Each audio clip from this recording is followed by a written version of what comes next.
Hey there, Amy Gastelum here. Before we start the show, I just want to make a quick request to rate us, follow us, and subscribe to Making Contact on Apple Podcasts or wherever you listen to podcasts. Thanks for listening. Making contact. Making contact. This is Making Contact, and I'm Anita Johnson. Did you know that July is Disability Pride Month, which commemorates the July 26, 1990 anniversary of the Americans with Disabilities Act, considered to be one of the most important civil rights laws since the 1960s? On this edition of Making Contact, we'll revisit the story of disabled persons embracing their disabilities as integral parts of who they are, and the dynamic and complex relationship of care receiving and giving for disabled persons. Here's Laura Flynn with more. The minute I walked through the door, her name was Gladys. Her face would light up and she'd be so happy. Come on, Camille, this is what we're doing today. We're going to do this, that, and the other. And we would map out our day. I clean the house, get everything done, get her bathed, lay out her clothes for the day. This is what you can wear, this. And I drive her to do whatever it was she needed to do. Camille Christian is an in-home care provider. Bathing, feeding, dressing, cleaning are among a laundry list of daily living activities involved in long-term care work. It's labor-intensive. You're also seeing someone in their most intimate moments. Home care worker Brenda Jackson says her clients are like family. As a matter of fact, I call her Aunt Mary. So she's part of my family now. So that's why it's important for me to make sure she's happy and she's comfortable and she's in her own home. Christian says that it's also a matter of dignity. Everybody needs to feel that they have their own self-respect, that they have their own dignity. And it makes me feel good to know that I'm helping someone have that. That dignity depends on a balanced, healthy relationship between those receiving care and those giving. So how do we ensure quality care for both, especially as demand for care work is expected to grow? By 2030, the number of senior citizens is projected to double to 72.1 million. As more seniors move into older age brackets, the demand for a younger generation of workers and family members to help with day-to-day life will increase too. A UC San Francisco study estimates at least 2.5 million more workers are needed to fill the long-term care gap. For workers, fair wages, employment protections, job growth, and training are some ways to ensure sustainability in the industry, according to the study's author, Joanne Spetz. Whether you're a paid home care provider or rely on personal assistance to meet your daily needs, or a family member caring for a loved one, the nature of the working relationship banks on mutual respect and dignity. On this edition of Making Contact, we'll explore the dynamic and complex relationship of care receiving and giving. Community storytelling fellow Alice Wong asks, how do people with disabilities who rely on personal assistance negotiate their relationships with the people that assist them? And how does that inform their sense of independence or interdependence with others?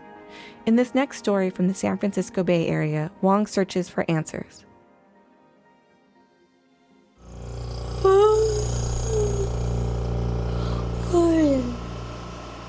Hey Bob, I'm ready to get up. See the how much? Not too bad. Okay. Did you turn off the oxygen? Okay. I don't want to get up. But here I am, in bed, needing to get up and get in my wheelchair. From the minute I wake up, I'm connected to people. Can't get away from it, even if I wanted to. Kenzi Robi is an artist in San Francisco who has multiple people that work for him. Like me, he's in bed when his attendant arrives.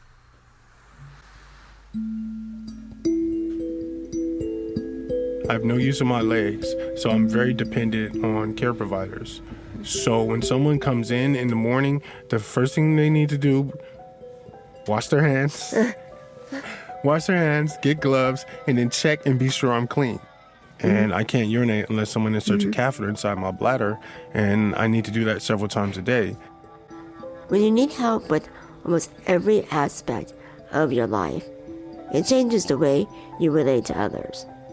I got a chance to talk with some of my disabled friends in the Bay Area, exploring their relationships with people who help them with their daily activities. Kenzi says it's different each time he trains a new attendant. And I've had people that are able to be directed and able to be taught the procedure within 30 minutes or 2 hours. And I've had other people who feel like, well, why are you picking on me? Why do I have to change my gloves? You're wasting material. And I have to tell them that the gloves are disposable. I'm not. Some people have spouses and family members as their attendants, whether they're paid or unpaid. Ingrid Tischer lives in Berkeley with her husband. Here's their typical morning. When we get up, he's the person in the household who sort of gets the day started by making the coffee, starting the breakfast. And I sleep at night using a BiPAP machine. A BiPAP machine helps a person breathe. So I get up and sort of take care of that. This is funny, but I would say in the time that I've been married, it's probably been the first time in my adult life when I could wear pretty much anything I want or do something with my hair without it being a big deal. And he can help me button things, pull things on, zip things, and then like tie my hair back if I want. And he's really good-natured about it the way, it makes it nice. Hey, you. I love your hair. Another Berkeley resident, Alana Terrio, has been living independently for 34 years. She employs 6 attendants and extra backup workers for shifts throughout the week. They go where she goes, including the home and out in the community. I hate driving on the freeway, but they're all very good sports and drive me where I need to go. And then bring me home, set me up with a snack, help me open my mail, do whatever paperwork at the house, make dinner. And they leave at 6 p.m. And at that point, I have a little downtime, which is nice. Having privacy can be hard when you need assistance often. I don't have enough alone time now. I have the care hours that I need, and that's fabulous, but at the same time, I don't have the alone time that I miss. I miss that now. Anyone who uses personal assistants is part director, choreographer, and actor. Patty Berne is the director of Invalid, a performing arts group in Berkeley. She compares her work to how she gets her needs met. Like, seriously, people are like, where do you get such skills? And I'm like, well, what it takes me to get dressed every day?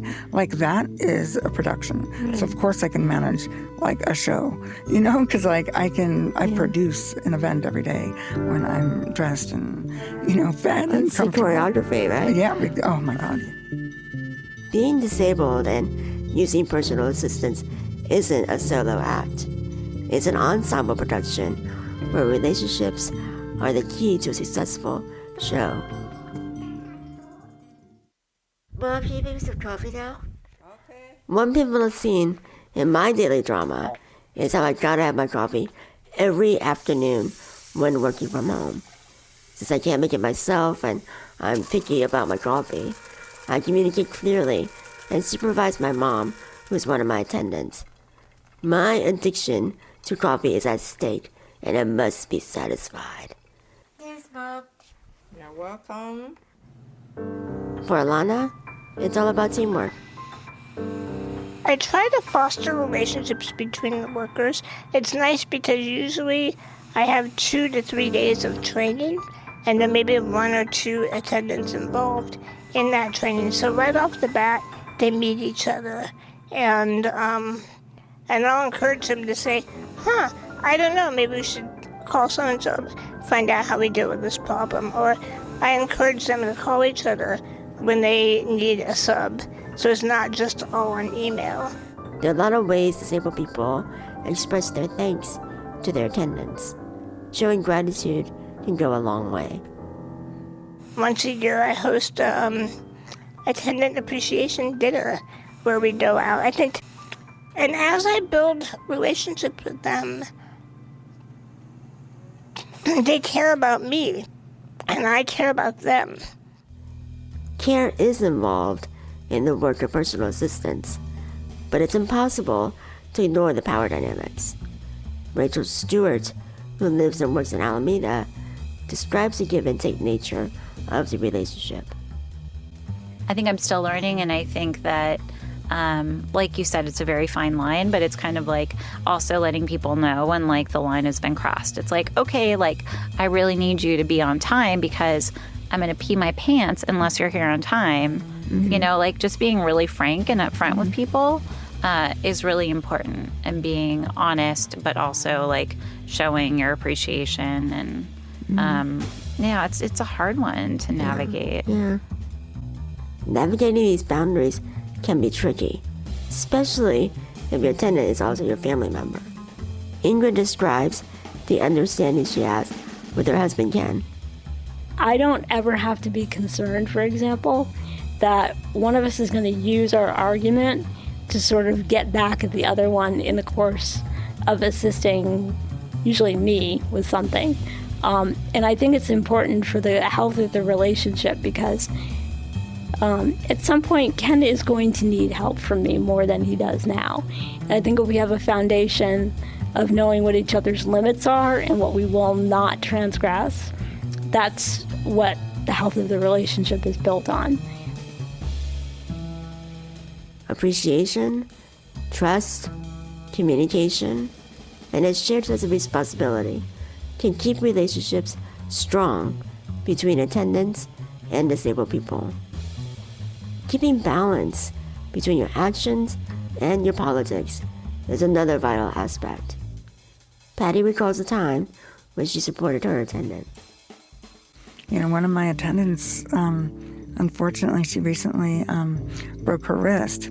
And rather than being like, okay, you're disposable, I'm just going to hire somebody else, I hired an assistant for her to help with the pieces of the routine that she couldn't do anymore, because that makes sense, right? And so, you know, it's just, you know, how do we meet our needs collectively, you know? And it's really cool because these nuances of movement that she didn't realize I was contributing to the routine, now that she's doing one-handed, she's like seeing things that, oh yeah, actually like Patty's supporting her own balance. So for Patty, this is an example of disability justice in action. Communities can create collective access, and no one is disposable. Jessica Lehman is the executive director of Senior Disability Action in San Francisco. She tells me when she first connected disability justice with domestic workers' rights. What happens at my home is, you know, a little piece of that big picture that I'm talking about and that I have really committed my life to. And it just felt like the best example of the personal is political, and of what an opportunity I have to learn and to live my values, to tie together what I care about, you know, to bring the values that I put out into the world, to really feel that in my own body and in my own home, and to be able to work on that with other people. Hey, Mom. I'm ready to go to bed now. OK, 好了，去睡觉吧。这么晚了。Can you turn on my hospital bed? 床啊哈，好。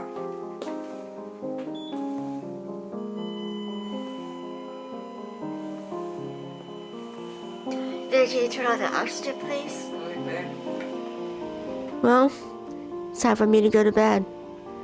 As my mom turns on my oxygen machine and my air mattress, I'll leave you with these final thoughts.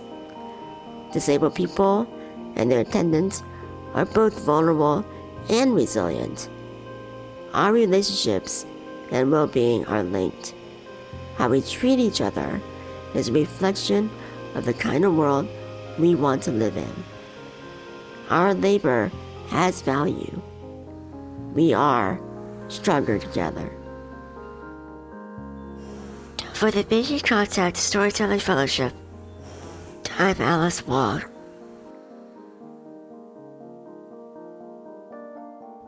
To find out more about Community Storytelling Fellow Alice Wong's story, visit radioproject.org. After the break, we meet Alta Mae Stevens. She has spent most of her life caring for others. We'll be right back.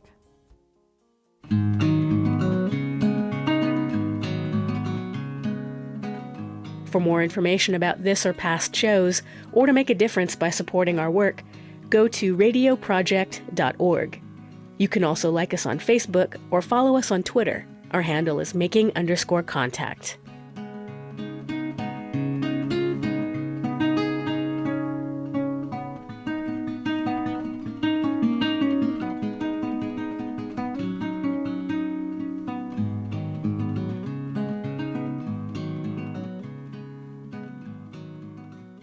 Welcome back.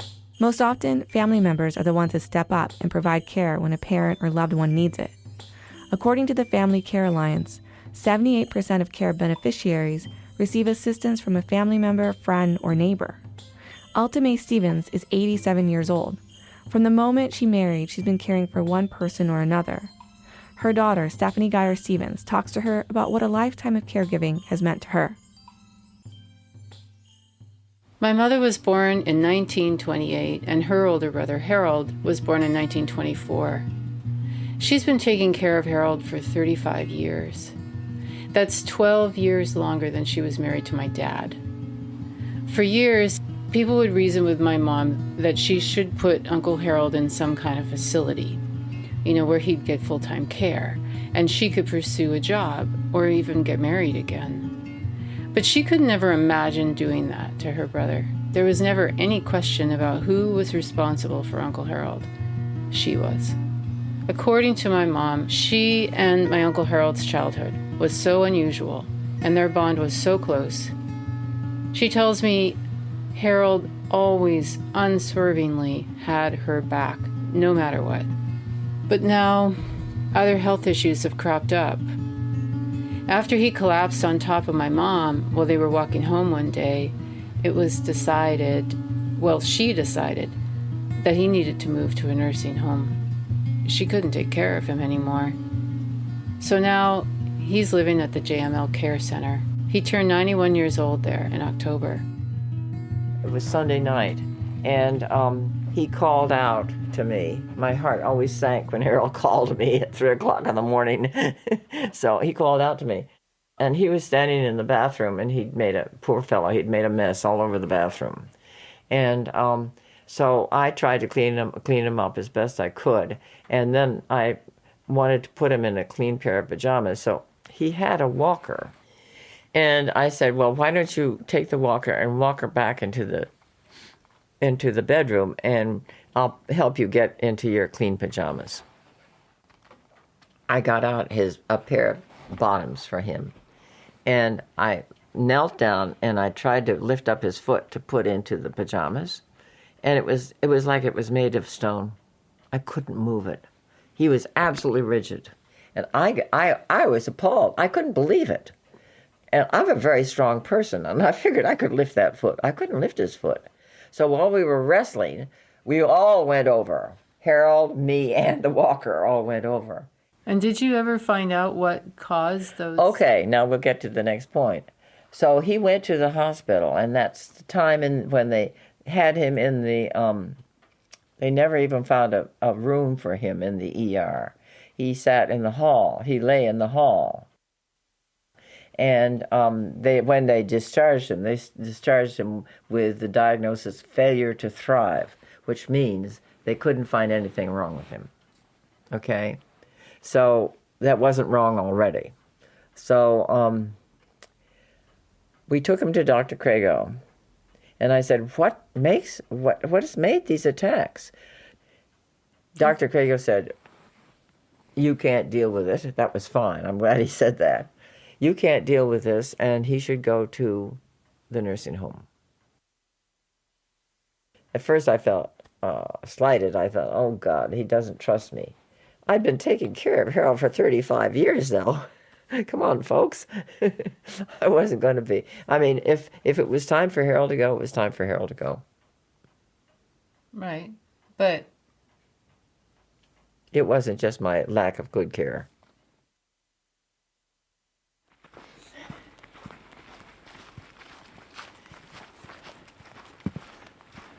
How often are you coming up here now? How often are you walking? Well, during the summer I was walking both ways 3 times a week, and I discovered that I was doing too much. So now you were getting too tired? Oh, or? yeah, I was more exhausted than I realized. Oh. And so once a week to walk up here.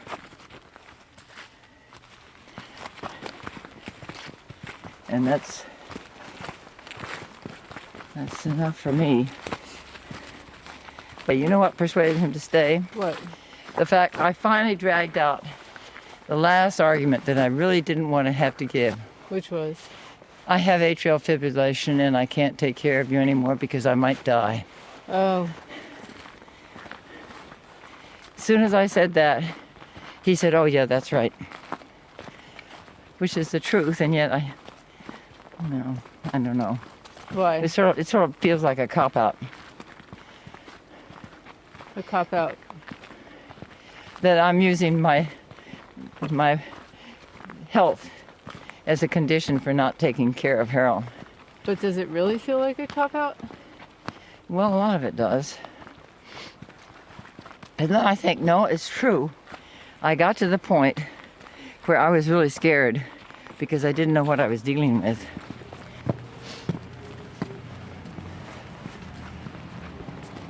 Here, I'll get the door. Well, we have got a way of doing that. Oh, sorry.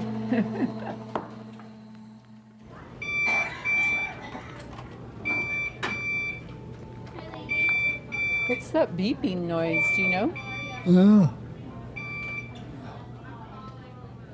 It's a well-run place.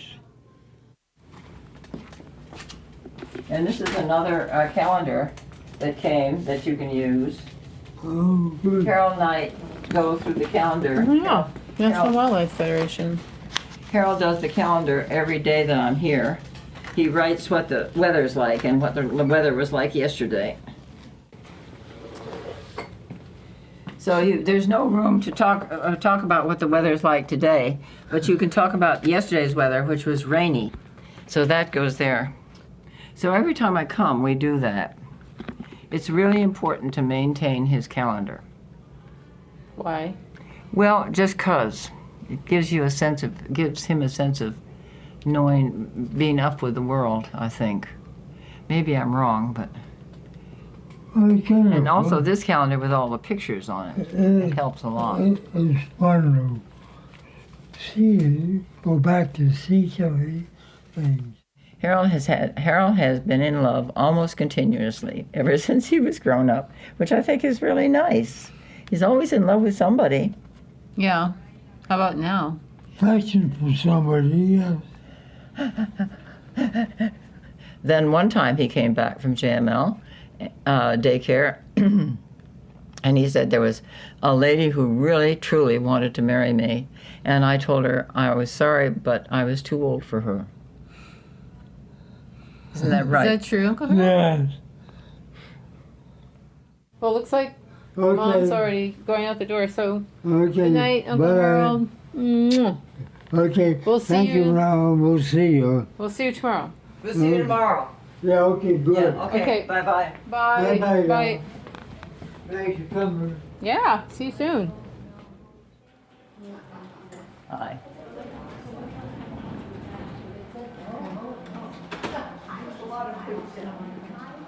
Okay, you want to take a taxi, or do you want to? It's up to you. Do you want to take a taxi? You No, were I can saying you walk. wanted to take a taxi. No, I can walk. You want to walk? Yeah. Okay. Hi, how are you? How are you? Are you still in daycare? Oh, good girl. How's he doing? Great. Thank you, dear. But how did you feel? Like at the time when you were finally bringing Uncle Harold to the nursing home. Well, when I took him to the nursing home, that was fine. I felt relieved. But I got home, and as I say, first thing I did was clean out Harold's room, because you saw his room, didn't you? It was Yeah, it was a mess. So, and I bundled all that stuff into a big plastic bag and took it up to the daycare so that they could hand it out to people again. But after it was all tidied up and neatened up, and I thought about how I could put another bed in there even, and I was having all these bright ideas, and then I realized the finality of the whole thing got to me. And as you say, this strange situation in which he can't use any of his things, and yet he's not dead. It's very strange. Yeah. The whole thing sort of impacted on me, and my friends kept on saying, "Oh, geez, now you can go out to lunch. Now you can do all these wonderful things." And I said, "Yeah, that's right. I can do all these wonderful things. All I know is that I lost my appetite, and I am somebody who never lost her appetite. So I knew something was wrong." Mm-hmm. So maybe you missed him. I missed Harold as a person, no doubt about it, but I also missed the regularity that was enforced on our lives, on my life. And to think that I had the responsibility from then on for my own life was terrifying, I think. What am I going to do with all those hours? Now I'm old, I can sort of control my life better. And now there are fewer choices. I firmly believe that one thing that helped me was the fact that I didn't have all that many choices when living with Uncle Harold. I knew what I was going to do. I'm dwelling far more in the microcosm. What do you mean? Well, my little world is so small. It's the apartment. It's the front porch of the apartment in the summertime. And it's, using the binoculars to spot out the butterflies that are landing on the buddleia. And just that little plot of garden.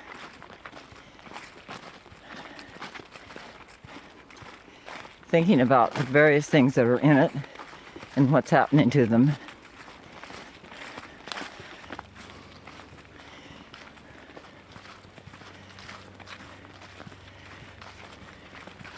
But the best part of being old is you can bring up those memories and lay them away in a box and close the lid. And then it'll pop open again. And you'll have the same memories. But by that time, you're so old, it's okay. These days, my mom has started to settle into living alone. She tells me her life is more in the microcosm, and what she means is she's watching the birds at the bird feeder, she searches for butterflies in the summer, she works in her garden.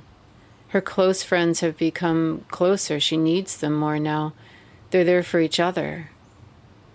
Having Harold gone makes her remember so much more about her childhood, and that makes her miss him even more. But the memories don't go away. They're there for her when she next needs them. For Making Contact, I'm Stephanie Geyer-Stevens in Falmouth, Massachusetts. And that's it for this edition of Making Contact. I'm Anita Johnson. Thanks for listening.